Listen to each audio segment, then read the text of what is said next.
you ever finished a book and just sat there, like spiritually displaced, like your soul got hit by a bus? Because some authors are not writing stories, they are setting emotional bear traps for readers with trust issues. I'm talking about the kind of plot twists that make you throw the book across the room, text your friends, all in caps, reread entire chapters, accuse the author of severe crimes, and stare at your ceiling at 2 a.m., wondering if you are actually stupid. And honestly, some of these authors owe me compensation.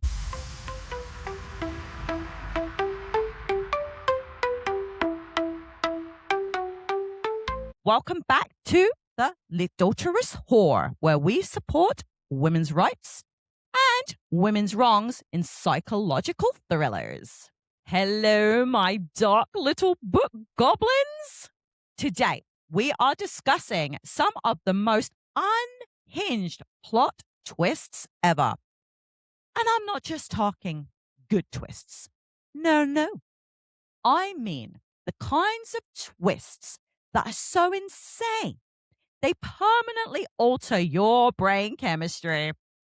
The kind where you finish the book and immediately need therapy, a group chat, or maybe a priest.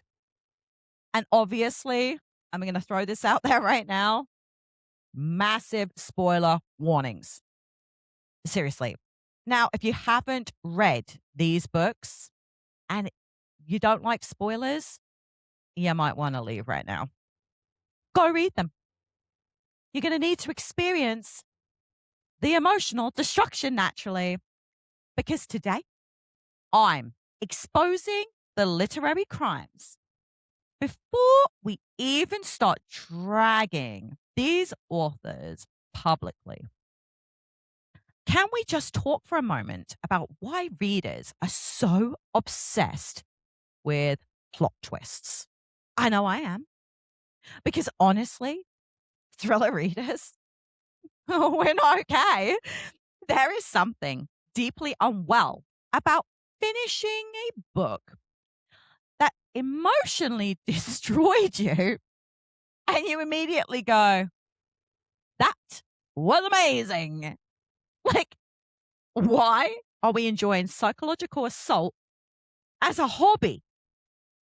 But genuinely, I think plot twists hit so hard because readers love the feeling of being shocked, but in a controlled environment. You don't want to live these things. No. Real life surprises? Absolutely bloody not. Hate those. But fictional surprises? You can inject that directly into my vein. My bloodstream needs it. Because a good plot twist gives you this weird, perfect combination of shock, hello, betrayal, adrenaline, and intellectual humiliation. Right? And we love it. Nothing is more satisfying than the moment your jaw drops and suddenly every single puzzle piece clicks into place. The moment your brain goes, wait, what? Wait. And suddenly the weird conversation, back in chapter 3, suddenly makes complete sense. The creepy line no one noticed makes sense. You remember that random object mentioned casually in chapter 4? Suddenly, that becomes horrifying. That feeling is so elite. It's like authors are magicians and wizards. Except instead of pulling rabbits out of hats, They're pulling emotional trauma out of nowhere. And thriller readers love trying to outsmart authors. We all do. I know I do. The second we start a thriller, we suddenly become armchair detectives. We're highlighting passages. We're concocting our own theories. We're side-eyeing everybody. Suspicious of every husband named Craig. We fully believe we will absolutely figure this out. And then the author humiliates us publicly. That's the experience, because the best twists don't come out of nowhere. That's what makes them terrifying. The clues were right in front of our faces. We just missed them. And honestly, that's what makes readers completely spiral after they've finished. We're not just sitting there going, oh, wow. No, it's how did I not see that? And thriller authors know exactly what they're doing too. They weaponize unreliable narrators, timelines, these diary entries we keep getting, the trauma, the memory loss, the emotional instability, rich women, the creepy kids, the suspicious therapists, the isolated houses in the woods. Come on. At this point, if a thriller opens with a couple moves into a remote home to reconnect, you know someone's gonna die. Yeah, you do. Also, can we discuss how readers chase the high of the perfect twist forever? We've all done it. Because once you have experienced a truly great twist, you're going to spend the rest of your reading life trying to recreate that exact feeling again. You know the one, that holy shit moment. The pacing around the kitchen. The texting your friend in all caps going, call me right now. You're staring into space afterwards. Now, this is why people become thriller addicts. It's not about the murder. It's a little about the murder, but it's mostly for the experience. Thrillers are basically emotional roller coasters for people with anxiety. And let's be fair, we do love being manipulated just a little bit. Obviously, not in our real lives. No, no, no. But in books, yes, please. Let's ruin my week. I need it. Need it. So let's talk about the books that bring these twists. Let's start with Gone Girl. You know I don't much care for this book, but we have to start with the queen mother of toxic thriller chaos. And Gone Girl is it. Because this book didn't just become popular. For some bizarre reason, it permanently altered thriller readers as a species. Before Gone Girl, readers were out here, trusting the narrators. They believe in the diary entries. They are delusional enough to think that marriages were all fixable. We were innocent. We had optimism. We had inner peace. Then arrives Amy Dunn, like a perfectly styled sleep paralysis demon. And suddenly, everyone becomes suspicious of the really hot wives, the missing person cases, and men who smile on the news. And the first half of the book is basically, oh no, this beautiful woman has disappeared. And you're reading it thinking, this poor woman, this awful husband, how tragic. Meanwhile, Gillian Flynn is sitting somewhere laughing directly in your face. Because then that reveal happens. The diary. Crucial piece of evidence. I swear, every person reading this book physically sat bolt upright and was like, oh my God. Like suddenly your entire brain just suddenly reconfigured itself. Because the second you realize Amy has orchestrated this entire thing like a tiny criminal mastermind, the whole book suddenly transforms into psychological warfare. And honestly, Nick isn't trapped with Amy. Amy is the natural disaster here. Nick is simply just over here trying to survive it. The thing that makes this twist so good, I didn't find it particularly good, is that it completely changes the tone of the story. At first you think, this is a mystery. And then suddenly it's, oh no, this is a hostage situation between two emotionally damaged narcissists. And somehow you can't look away. Also, can we discuss how Amy Dunn became an icon for toxic women in fiction? Have you not noticed? Every manipulative thriller woman after this owes Amy royalties. She's walked so everywhere. Unreliable wife, emotionally unstable, genius, revenge-driven blonde woman. Could run. And the scariest part, Amy is terrifying because she understands people perfectly. She knows exactly how women are expected to behave, exactly how men are perceived, exactly how the media works. And she weaponizes it. All of it. And that's what makes her absolutely bloody terrifying. It's not the physical violence. It's the intelligence. This woman could ruin your life with one facial expression. And let's talk. That final ending, I'm not going to lie, it was sick. It was disgusting. It was probably the best part about the whole book.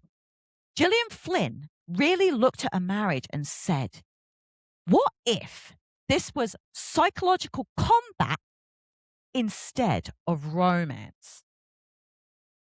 And readers everywhere were like, 5 stars, 5 stars. Yes. Okay. Now listen, Verity is not a thriller. Verity is a community-wide psychological event. No book has caused more arguments than this damn manuscript. I finished this book and immediately it became that conspiracy theory meme with red strings pinned to the wall and a tinfoil hat. Because what do you mean? So we have the manuscript. We have the letter. We have that damn staircase. We have the baby monitor. We have the headboard bite marks. We have the weird staring. Absolutely not. This book feels like being trapped in somebody else's nightmare. And the worst part is, every single person who has read this dang book thinks they've solved it correctly. No. There are people who will literally defend their Verity theory harder than a lawyer defends their court cases. I've genuinely seen readers fighting in the comments section like, she was lying. No, that letter was the lie. Someone else went, you just missed the symbolism. While I'm over here like, I didn't trust none of y'all. No one. And that, for me, was the absolute genius in this book. Because what it did was it weaponized our uncertainty. Because no matter what you believe, something still, even now, just still does not feel right. And you know what? That's what made this book really unforgettable for me. You finish the book, but your brain just kind of refuses to leave it alone because you keep recapping things. You keep replaying these scenes. You overthink and rethink these details. You start questioning everybody and you even question yourself because this book spends its whole time manipulating reader trust. Every chapter feels like psychological gaslighting. And honestly, Colleen Hoover knew exactly what she was doing too. The manuscript specifically is one of the most uncomfortable reading experiences because you feel like you're reading something that is absolutely forbidden. Like maybe you should call the police or a therapist or again, maybe a priest. And the atmosphere is so claustrophobic. Being in that big, creepy house with the injured wife and the obsessed husband, writer slowly unraveling emotionally.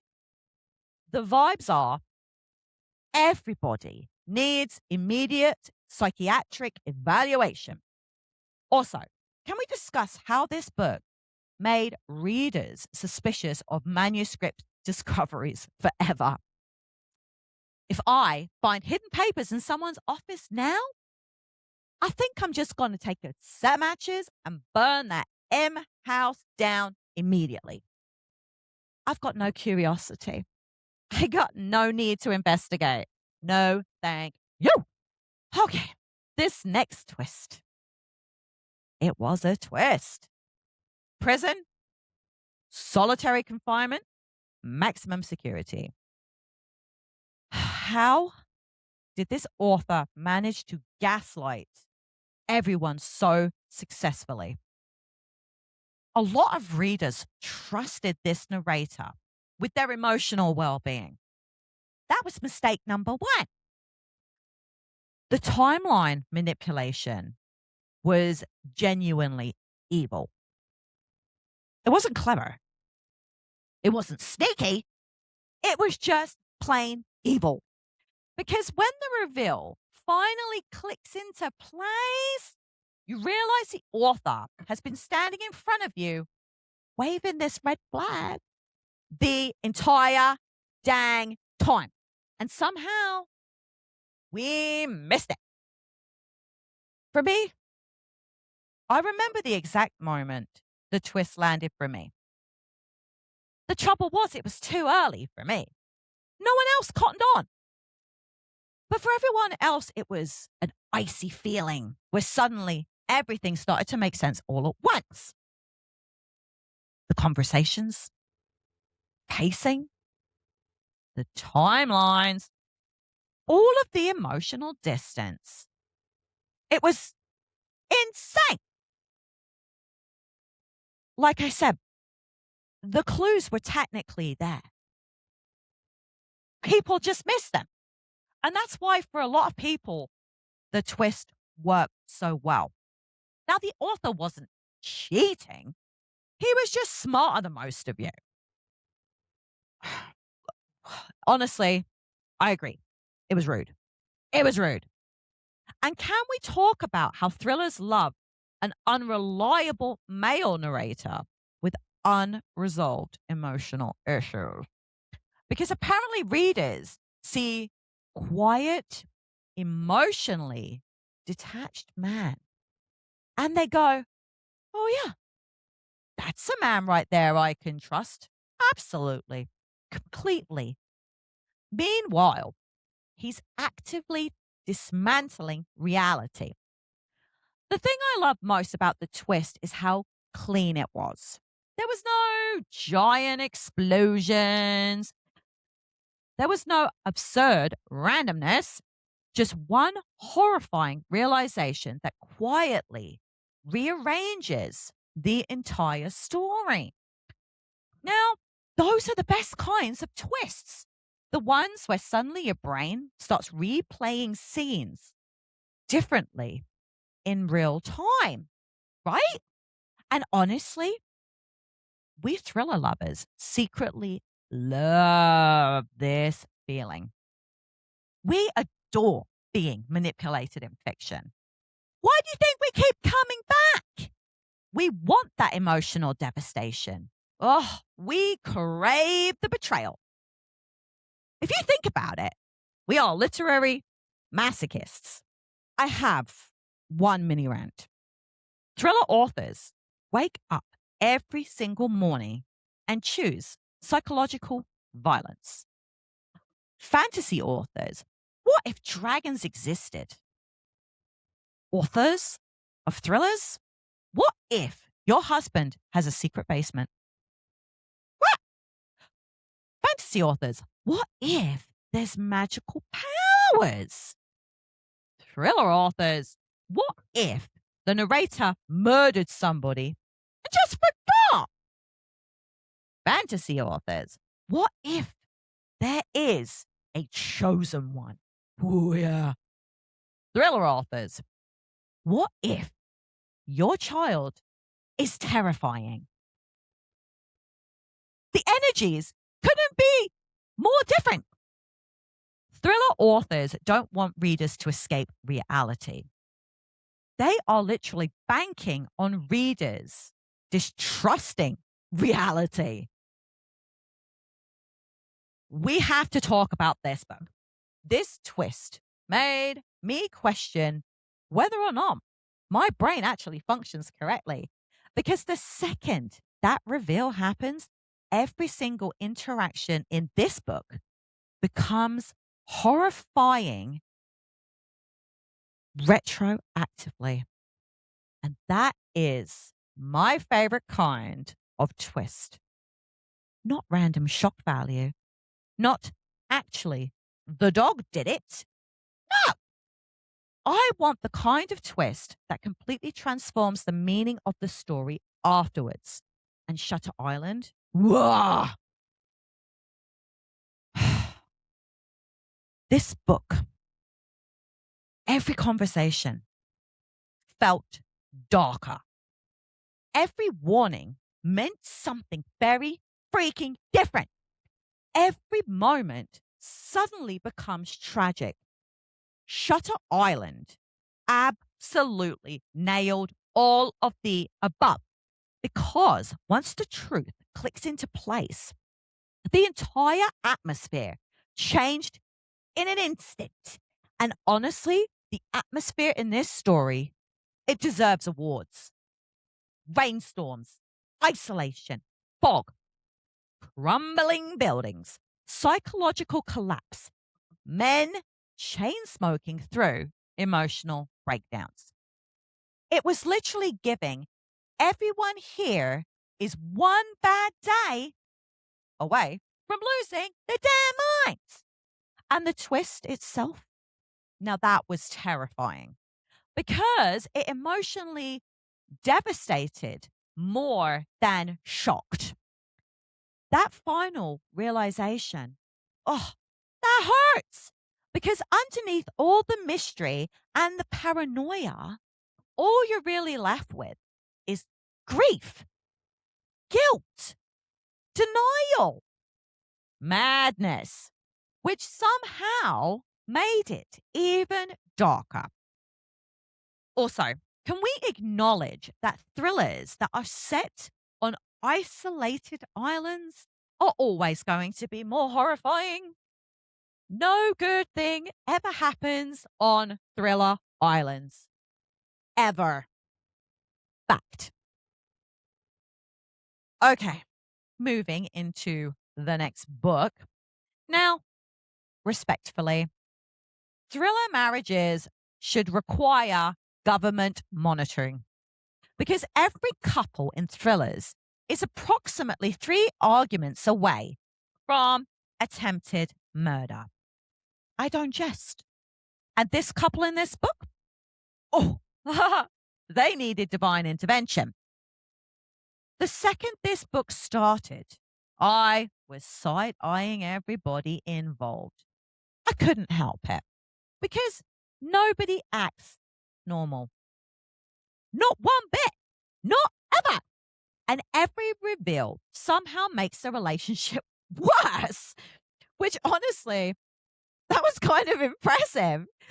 Every time I thought, okay, now I get it. I understand what's happening here. Wrong. That was another lie. That was another betrayal. That was another manipulative little secret. This book genuinely feels like emotional whiplash. And the thing I loved most was how paranoid it makes you as a reader. You stop trusting everyone. The husband, the wife, the narration, the memories, probably the dog at this point. At one point, I was even suspicious of the furniture. Like, that's how intense this book gets. Also, thriller authors love snowed in, isolated settings because apparently psychological collapse is colder when there's weather involved. And honestly, it works every time. There's just something about remote locations, trapped couples, bad communication, and a boatload of unresolved resentment. That creates absolute chaos. This book felt like watching a marriage slowly become a crime documentary. Rock, paper, scissors? Wow. And I could not stop reading it. Alice Feeney. What a queen. This next book, I actually saw the Netflix show first, Behind Her Eyes. The chances are, if you haven't read the book, you've probably seen the show. Honestly, I've still not emotionally recovered from this book. I don't think I ever will. Because when you know, that ending. Oh, this is one of the most bizarre twists that became canon event for thriller readers. Like, there's a before and an after version of your life once you finish this book. And I'm going to refuse to fully spoil the exact ending because everybody deserves to experience that psychological car crash in real time. But what I will say is this. When that reveal happens, when you see that conclusion, you are going to yell, absolutely the fuck not. Yeah, out loud. You're probably going to be alone in your house. No jokes. This book spends the entire time making you think you understand the genre you're reading. You're going to be thinking to yourself, oh, okay, this is toxic relationships. Oh, okay, this is manipulation. Oh, okay, this is obsession. Nope, wrong. Surprise! This book suddenly takes the hardest left turn into complete madness and still commits to the bit. I just can't, okay? I almost respect the audacity more than the twist itself because that takes some serious confidence in your book to write that ending. Respectfully, it was so unhinged, but this author looked at conventional thriller logic and said, what if I simply ignore all the laws of emotional safety? And the craziest part is the ending either completely works for you or it's going to completely destroy your brain. There is no middle ground. You won't find a middle ground. People literally finished this book and they were either screaming, I was screaming, staring into space, I did that too, or immediately forcing their friends to read it. I did that as well because you need witnesses. You need other people to know what happened to you. That's the thing about truly insane plot twists. They feel like books and they stop feeling like books and start feeling like shared trauma experiences. And also, can we discuss how uncomfortable the atmosphere in this book is the entire time? Everything just feels slightly off. Like you just can't quite put your finger on it, though. It's the marriage, it's that friendship, it's the conversations, it's the obsession, it's the dynamic between every single character. But there's nothing tangible. It just kind of feels like something terrible is standing just outside the frame, waiting to enter the room. And oh my gosh, that feeling is harder to pull off than shock itself. Now, a good thriller doesn't just surprise you, it makes you uneasy long before that reveal ever arrives. And this book absolutely nails it. Nails it. Even before the ending, you feel emotionally unsafe, which honestly should have been a warning at the beginning of this book.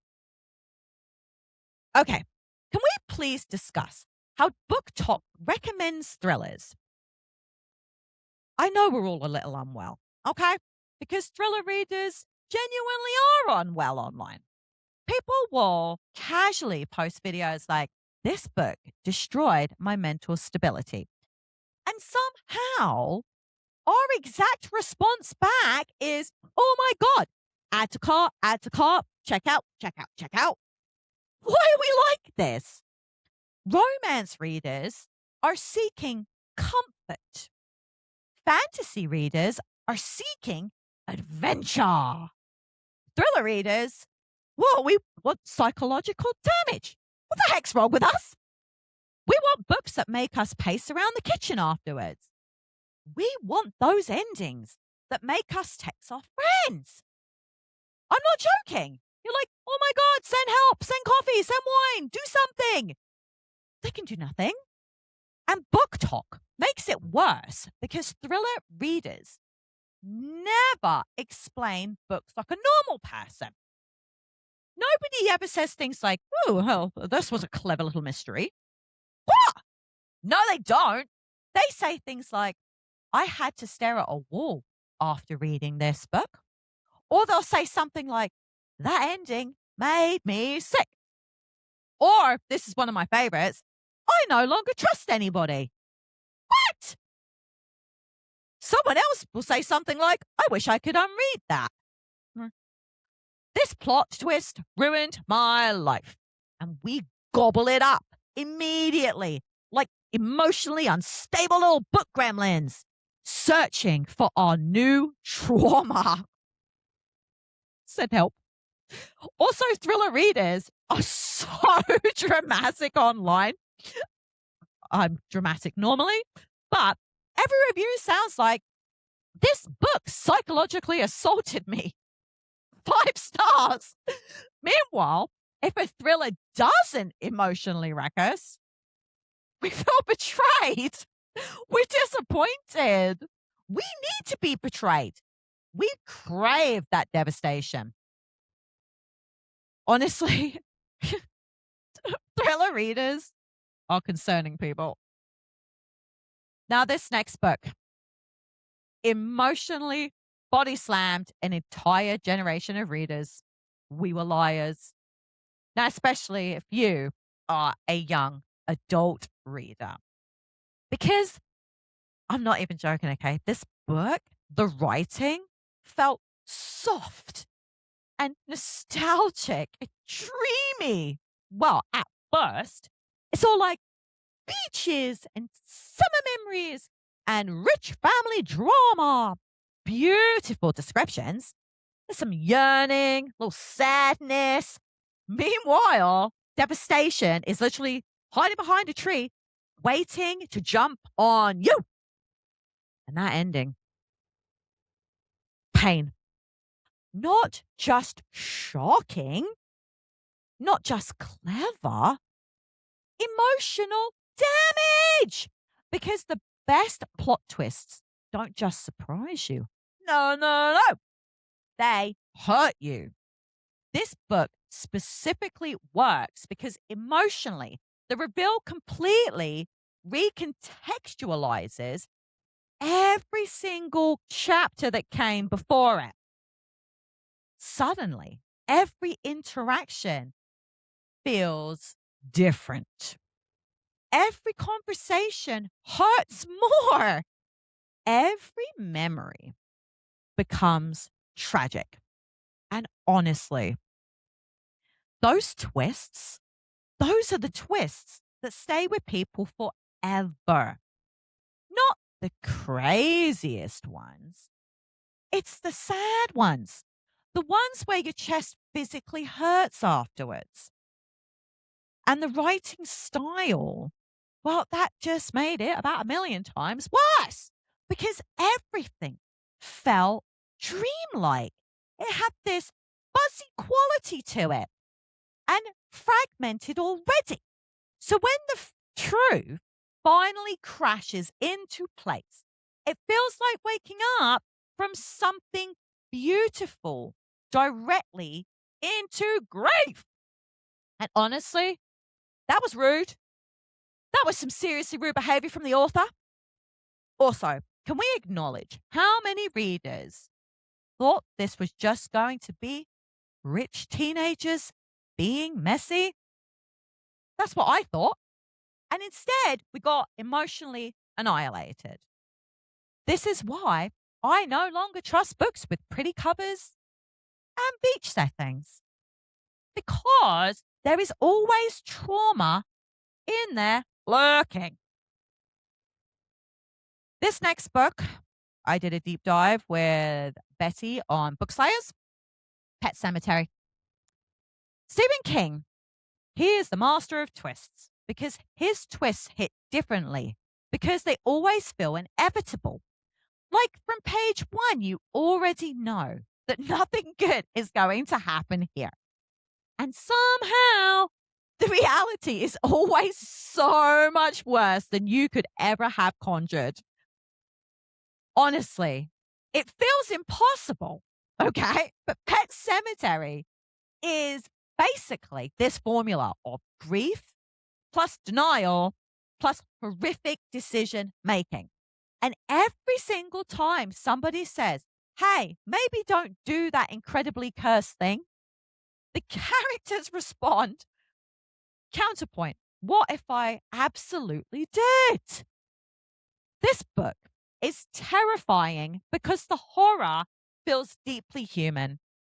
And its core, it's about grief making people irrational, making people desperate.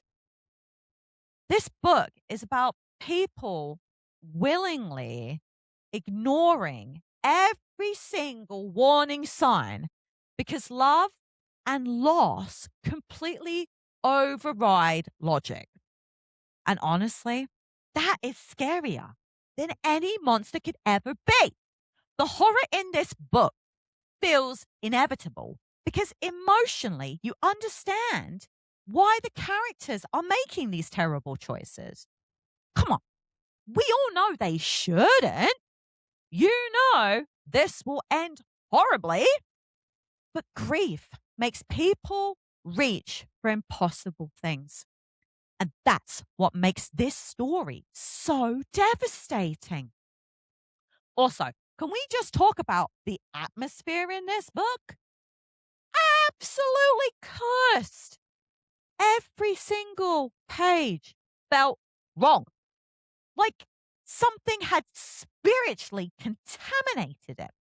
And by the end, I genuinely felt like my house was haunted. And don't even get me started on cats. But Stephen King has the ability to make evil feel ancient. It's never flashy. It's not dramatic. You just feel deeply wrong in a way your body recognizes before your brain catches up. Some scenes in this book still live rent free in my head against my will. Phenomenal. Check out the show. Bookslayers, Betty and Bonnie. The next book, The Housemaid. This book was pure binge reading crack energy, the best in popcorn thriller, like the literary equivalent of just one more chapter. And suddenly, it's 3 a.m. and your eyeballs are burning. Burning. It's a binge book because every chapter ends with another reveal. There's another manipulation. Just one more lie. There's another, oh, you thought things couldn't get worse. No, no, no. Wrong. I love thrillers like this because the pacing is absolutely ruthless. The story just keeps pulling that rug out from under you over and over again. And the power shifts in this book were so entertaining because every 20 pages, your loyalties will flip flop. At first, you trust one character, then absolutely not. And then you start maybe trusting another person, then suddenly everyone seems suspicious. Now, for me, that's my favorite kind of thriller chaos. Also, I love books where nobody is completely innocent. Just, just give me manipulative women, morally questionable narrators, some messy revenge. A little bad decision here, a little bad decision there. Secrets stacked on top of secrets. That, my friends, is entertainment because perfect characters are boring. Yeah, I want people making horrible choices under pressure. And honestly, the domestic tension in this book is so stressful. The rich house, the weird power dynamics, the constant feeling that something is deeply, deeply wrong. Elite binge reading atmosphere. Yeah. This is one of those books where even when you guess part of the twist, you really should keep reading because the journey itself is just pure chaos. It was probably one of my favorite Frida books. All right. None of this is true. Oh, this book made me very, very uncomfortable, which is honestly one of the highest compliments I can give a thriller because some thrillers are here to entertain you, but some thrillers make you feel unsafe. This one, deeply unsafe. The podcast format alone makes the entire story feel way too realistic. Hello, podcaster over here. Look at moments, like at multiple points, I genuinely forgot I was reading fiction. And every reveal somehow makes things darker instead of clearer, which I love because sometimes discovering the truth is actually more terrifying than the mystery itself. And this book captures that feeling to perfection. The subtle, creeping dread where something feels wrong, but you cannot fully explain why. Those are my favorite thriller vibes. I'm not into all that loud danger. No, no, no. Give me quiet danger. The kind where your instincts are screaming, but your brain has yet to catch up. And this book understands something very, very important. People are terrifying. Not ghosts. Well, they are. Not monsters. Well, they are. But people. The manipulation in this story feels so believable because the characters feel emotionally real. It's messy. It's awkward. It's lonely. It's performative. It's suspicious as all hell. And honestly, the podcast interview structure makes everything feel invasive in the best possible way. Like you're listening to secrets you should really not have access to. That really uncomfortable voyeuristic feeling adds so much tension. And by the end, you genuinely don't know who deserves sympathy more. Which, that in itself is elite thriller territory. So, what actually makes a good plot twist? That's a really easy question to answer. Not every shocking ending is good. Sometimes twists can feel cheap, like the author got nervous and threw chaos at the wall. Yeah, I've read a few like that. A great twist feels inevitable after it happens. Now that's the magic. The clues need to exist. I want to reread the book afterwards and realize that the author was quietly mocking me the whole time. That is a good twist. I don't need randomness, not shock for the sake of the shock. I want psychological manipulation with structure, like a literary scam. I want the author planting tiny clues while I confidently walk directly into emotional destruction. And honestly, the best twists also deepen the story emotionally. They don't just surprise you, they're there to reveal something like tragic, something horrifying, something emotionally devastating, or something that's deeply human. That's why the really great thrillers stay with people forever. Not because they shocked us, because they made us feel something while they were doing it. Even if that feeling was, I will never trust another narrator again.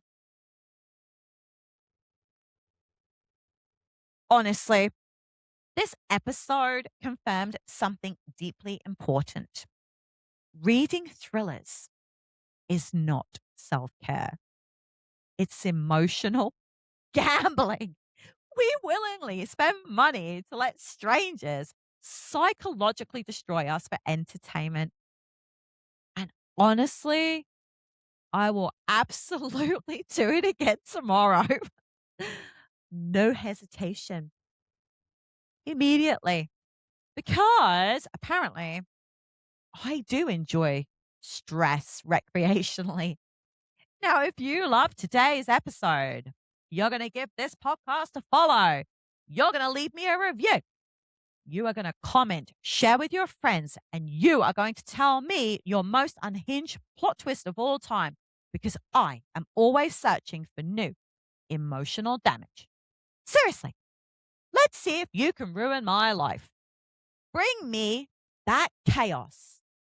And remember, trust no narrator, trust no husband, trust no therapist, trust no isolated house in the woods, and never, ever trust a woman writing diary entries in a thriller.